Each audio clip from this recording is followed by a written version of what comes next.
Hello friends, I am in the workshop here. I'm a little rosy, a little sweaty.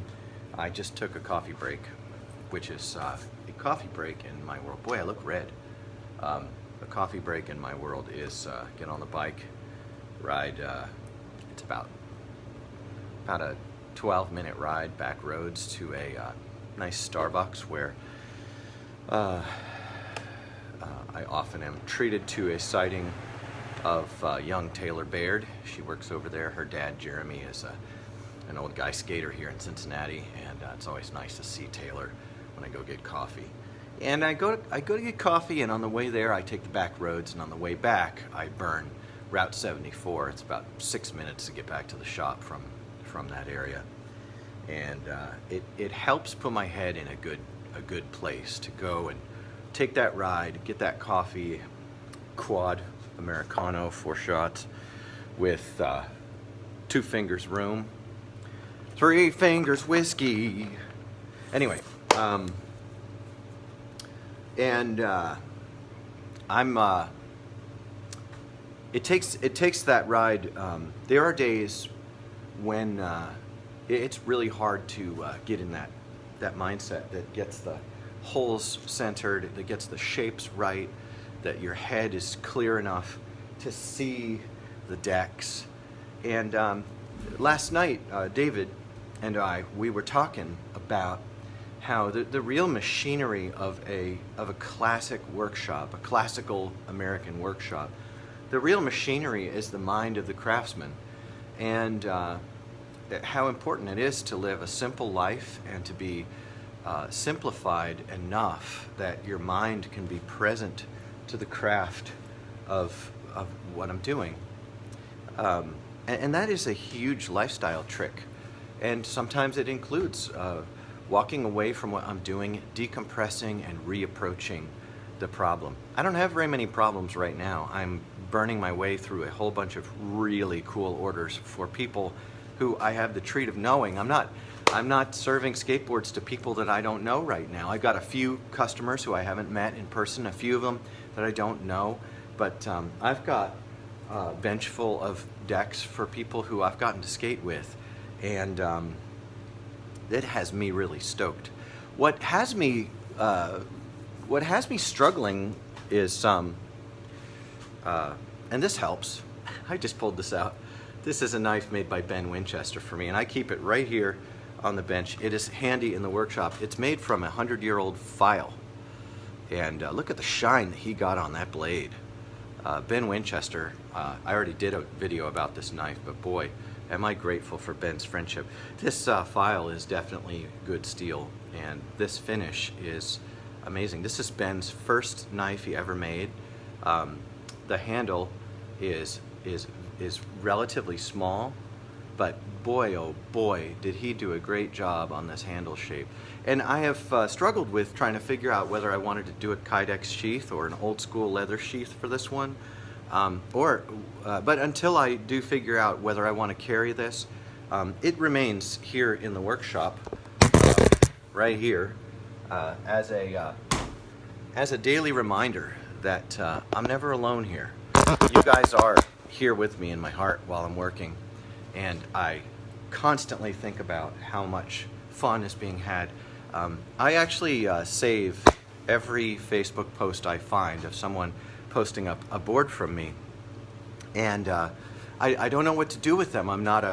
David, my partner, is a really good social media guru and web designer. We've done another remake of the website, aka David has done one, and you'll see that we figured out how to handle some things that have been tricky, because what's been in my mind has been troubling is, wow, we live in this country together. The other day, let me give you an example of a day that really makes me need a motorcycle ride. Can I? I get a message in the morning, like first thing when I wake up, from a young man that I've known for a few years. He's a really, really gifted, intelligent young man, and he says, "Lou, I want to start a chapter of this fraternal organization that I don't want to name it because it's a relatively polarizing fraternal organization. There's a lot of misinformation about them. There's a lot of things about them that are true that are, boy, talk about controversial. And the group is a Western chauvinist group. And I understand why I would be invited to help found a group of who are Western chauvinists. And because I mean, I have a lot of the trappings of, and I also am very interested in the ideas of everybody. And what? Xavier, you're in Kuwait. Holy cow. Dude. Wow. Can we have a minute with Xavier from Kuwait? I'm going to see if I can add you to this. Let's see. Let's see if Xavier can. Oh, Lonnie Kai just joined. Good to have you with me, Lonnie. I was just telling a story, and after we visit with Xavier, I don't know if Xavier's going to be able to join us, but if we'll interrupt. So anyway, in the morning, I get an invitation to be part of starting a chapter of a fraternal organization that is very right-wing. And during the day, I do a bunch of things, and they're all over the map. And at the end of the day, I meet a friend for some drinks at a local bar.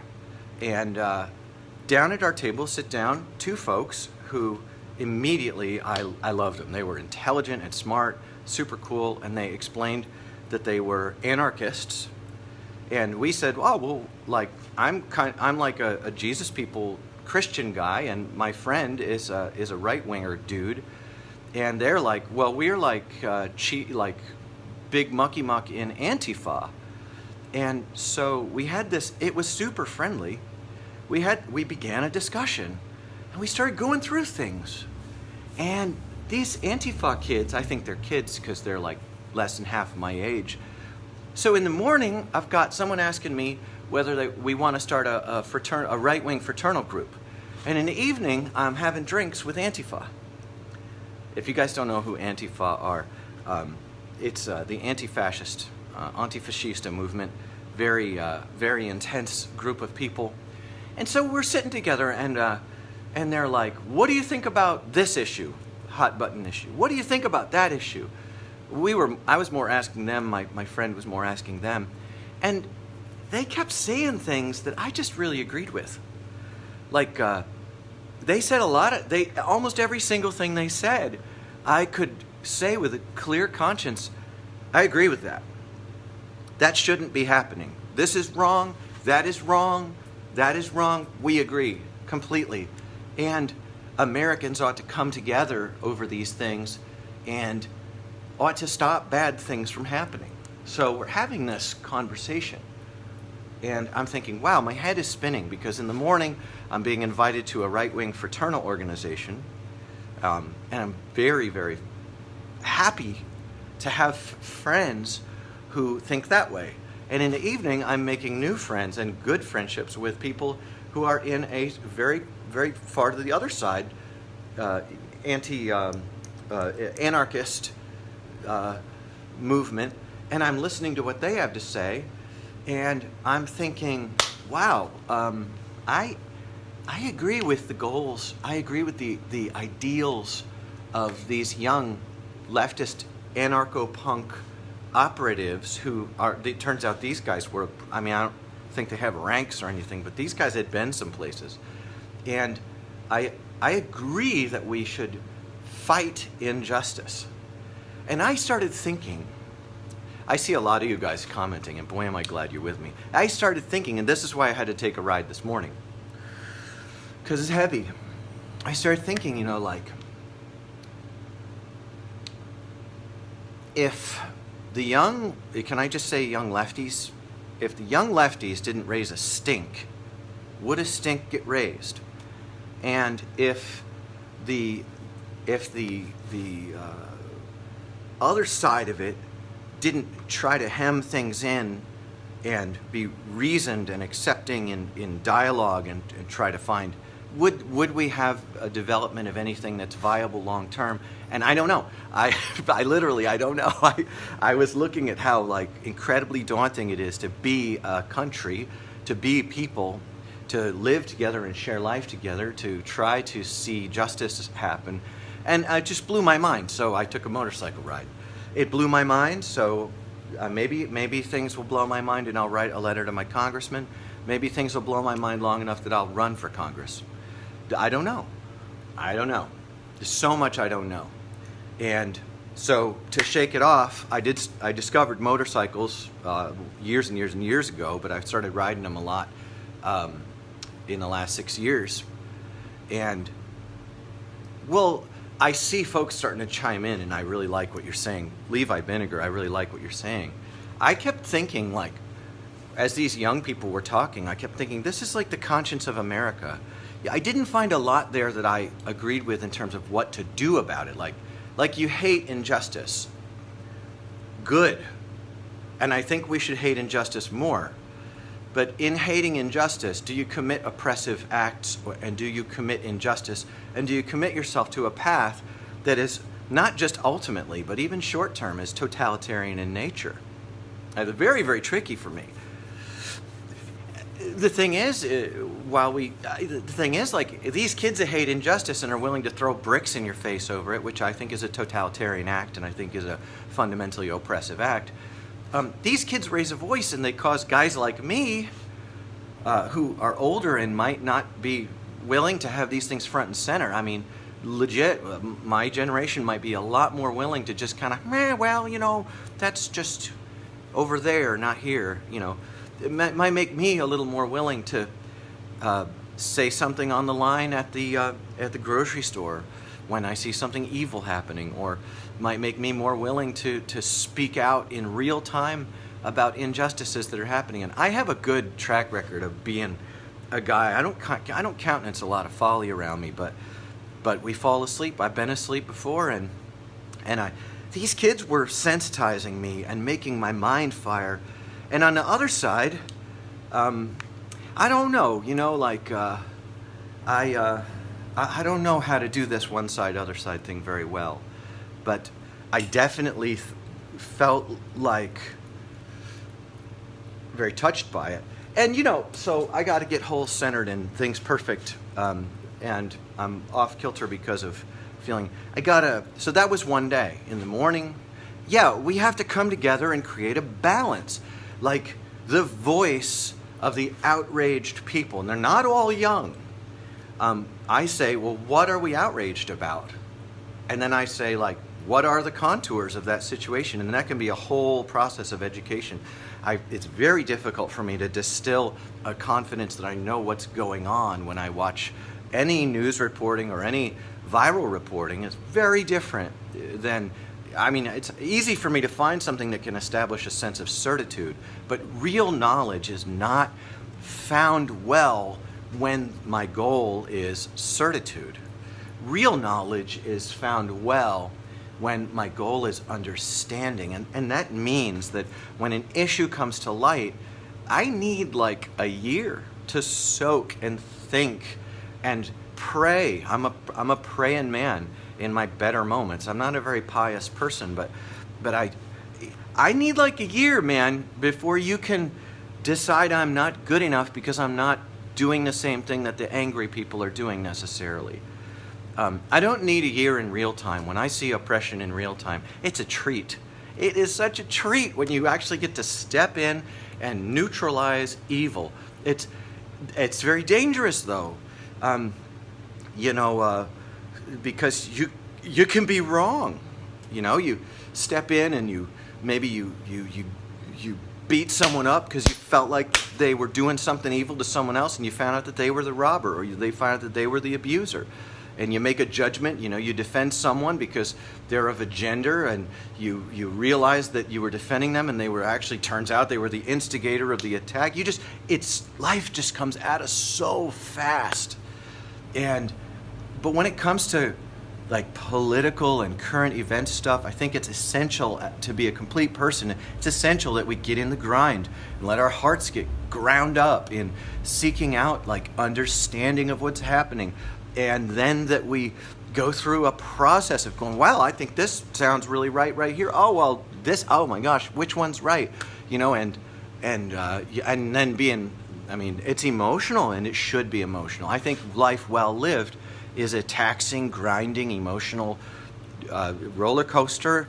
And I mean, and wait till like some of your friends die. I know you guys know. Wait till some of your relatives die, and then you're like, boy, life is intense. And I think that unintense living isn't living. I think if we lose touch with the intensity and the desperation of what human life on this rolling rock is really all about, I think that we're not living, maybe with a capital L. So I've got, when your head is full of this, you got to take a ride so you can get the wood right. And my heart is broken because, like, there are a lot of things going on that, that can't be fixed in 4 years, and aren't going to be fixed in 400 years unless we come together. That table that night had me.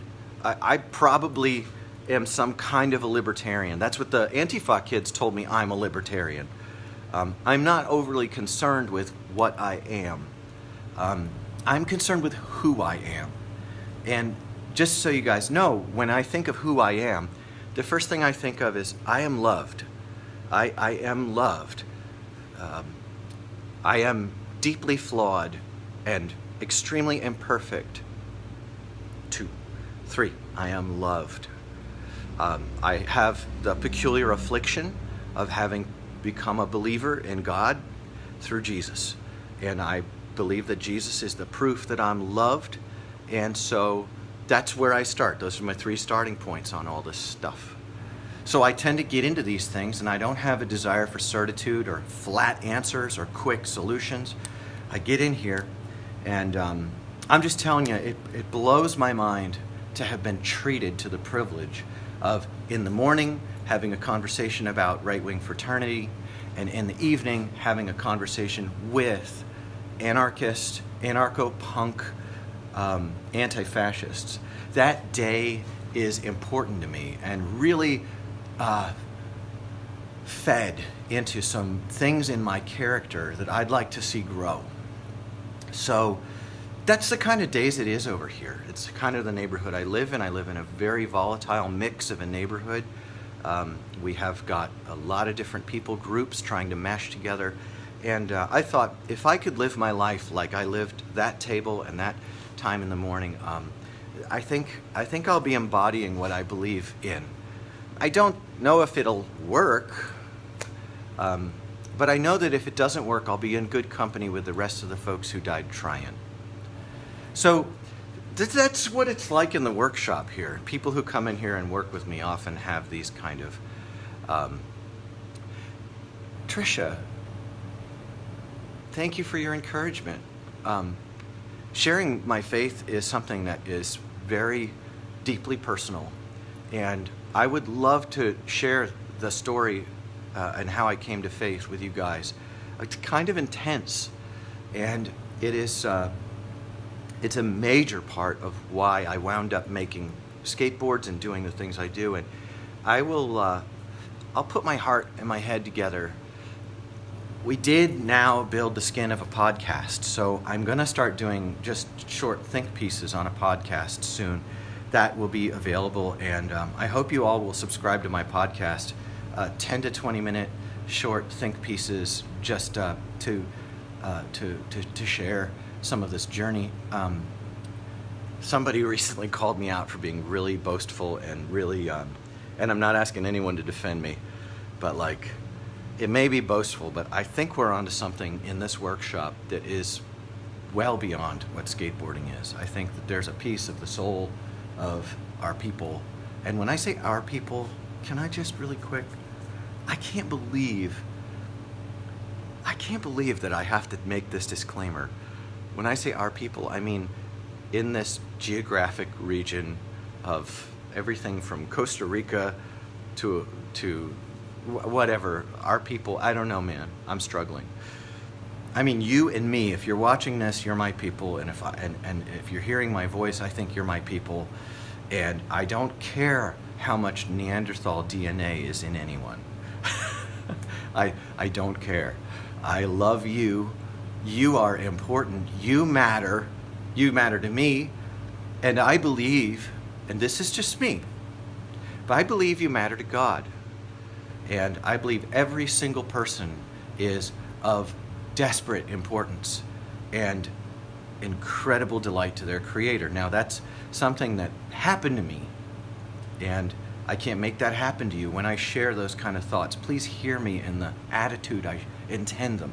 I am I did not come to any sense of faith or knowledge in my life, but that I wanted to. And I have no intention to coerce anybody into anything, even though at times I may be quite bold with these beliefs because they're what make me up. So please allow me to share from who I am without feeling like I'm pushing you around. If anyone is pushing you around at any time, might I suggest it could be your own conscience. It might. And I say that with my heart. So friends, I'm going to leave off because I have a beautiful stack of wood to make, and I hope to share with you guys a make of the day or two this week. I am about to depart on another trek. I'll be riding up to New York. I was supposed to leave tomorrow, but I got a nice slew of orders in on fickleboards.com, and I'm just not going to leave till I've got those guys processed through. And I hope that while I'm gone on this trip, that if I broadcast the trip, that you guys won't hold back your orders while I'm gone. I need those orders to keep going. I'm so excited about having the workshop and doing this, and also looking to find ways for more people to discover craft-made boards. So, so if I say I love you today, allow me. The reason why me saying I love you is because I'm tiny and far away. I'm small and flawed. And that's what makes it ridiculous.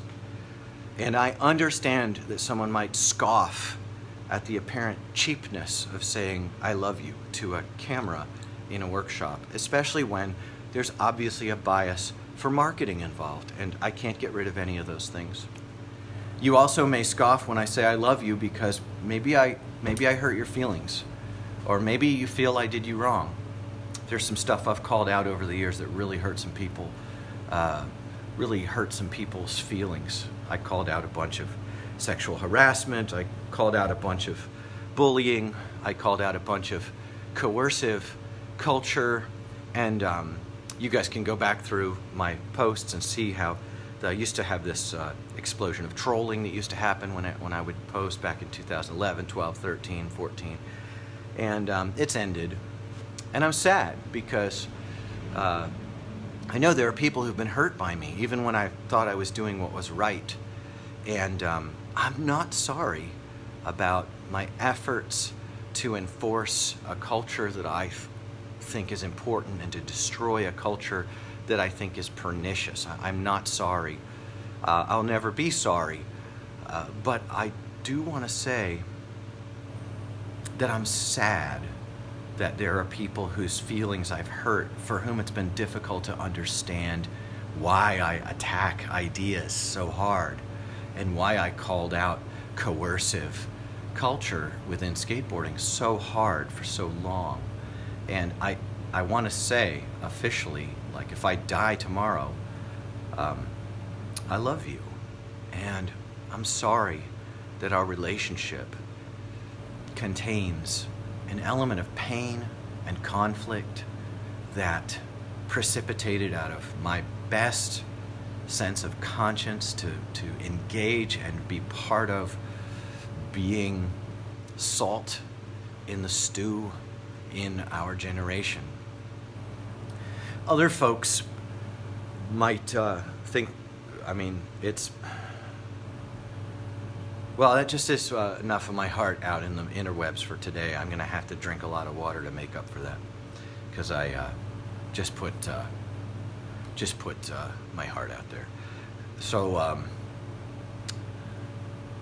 I think that'll do for now, and I hope that every single one of you I hope we all grow together. I hope we pull together, and I hope that we love one another the best we know, walking in the light we have, that we love one another, because this thing hanging behind me, this American flag, I know what it represents. I want it to represent the very best of things, and I hang it in hope that we as a people can live up to the biggest and best things that humans can do, that we can do better and better and better, and make things better.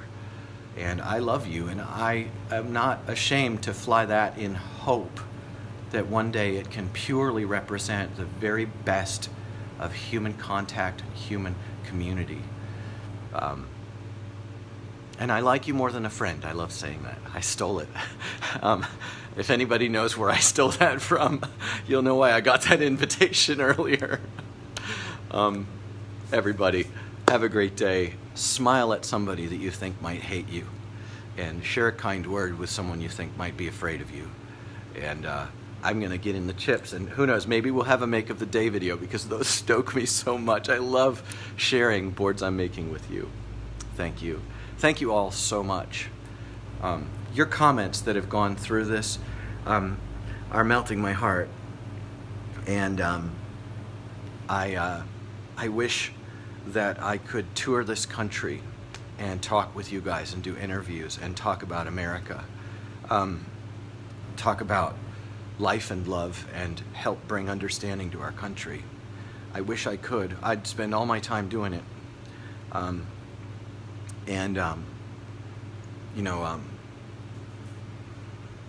feel like it will be time well spent. I love you. Thanks.